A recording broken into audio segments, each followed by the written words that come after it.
Well, just as our city is gripped in frigid temperatures here, Denver is scrambling to find shelter for hundreds of migrants who have been making their way here, many of them coming from the El Paso area to there from places like Venezuela and Nicaragua. Yeah, the city now has an emergency operations center open to respond to the influx, and 2 rec centers are dedicated to housing hundreds of people. Well, Denver's Mayor Michael Hancock joins us live. Mr. Mayor, it's a pretty big undertaking. Can you walk us through the city's response, how your administration is also preparing for even more to get here? Well, first, Jason, Nicole, let me say it's good to be with you.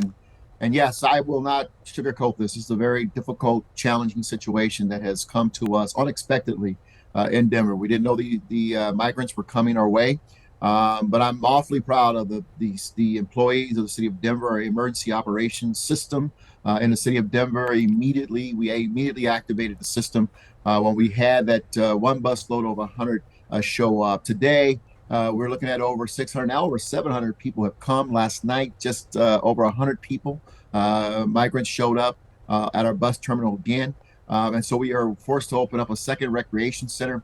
We know this is an inconvenience for the residents of Denver who use these recreation centers on a very regular basis. And so we are also making provisions for them to visit other recreation centers at their leisure, so that without an upcharge to do so. Yeah, certainly an impact that goes beyond just the migrants themselves. We're going to talk to you a lot more about that in the coming weeks, I'm sure. We want to talk about some business developments here. Irish software company Teamwork opening an office in Denver. This maybe went under the radar, but you were there for the big announcement. They're making this city, Denver, their North American headquarters, and just the latest company making an investment here in Denver. Tell us about this company and why it's a big deal.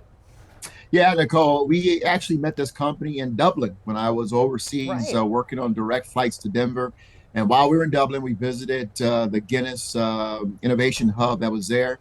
And Teamwork was there, and they talked about their interest in Denver. We had a chance to sidebar and talk about what it would mean to come to Denver and to bring this very innovative software platform to the city of Denver. And so I'm just so quickly, they turned it, they were there so quickly. It was in the works. Our team at the Economic Development and Opportunity Office did such a tremendous job in making it happen.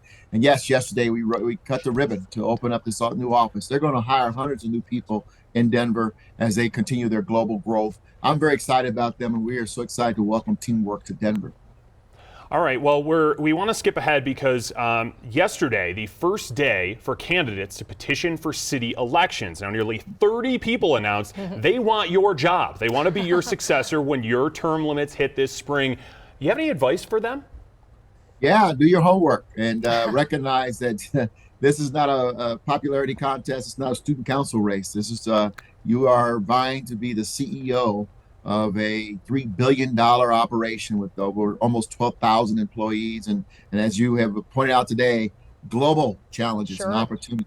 And you got to be willing and ready to grab the reins of this city and to move it forward. I'm fortunate to have a great team, and you have to be willing to build a very smart team to run this growing and expansive and quite frankly, destination city.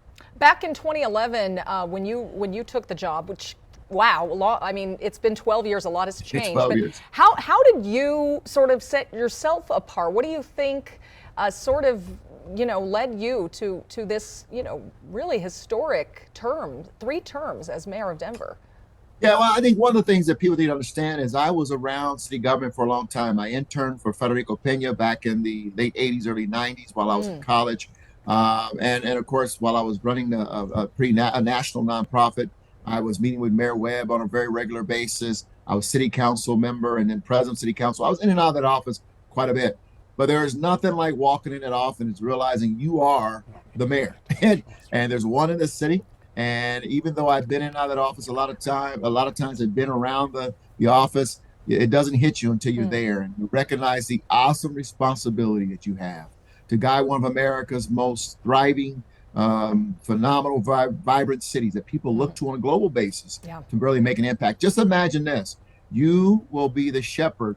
The next mayor is the shepherd, the CEO of the 3rd busiest airport in the world. And one hiccup at that airport disrupts an entire global pattern of flights and opportunities for people. So it's that kind of awesome responsibility that we as voters have to really think through as we select the next mayor. All right. Well, we're not saying goodbye to you just yet. Yeah, we look forward so, to more of these yes. chats weekly here on Denver 7 up until that election in April. Mayor Michael Hancock, thank you so much for the time this morning. Hey, happy holidays, everyone. I realize it's the last one for the year, so we'll see you around next year. Happy holidays. We'll see you next year. Thank you, Mr. Mayor. Bye-bye.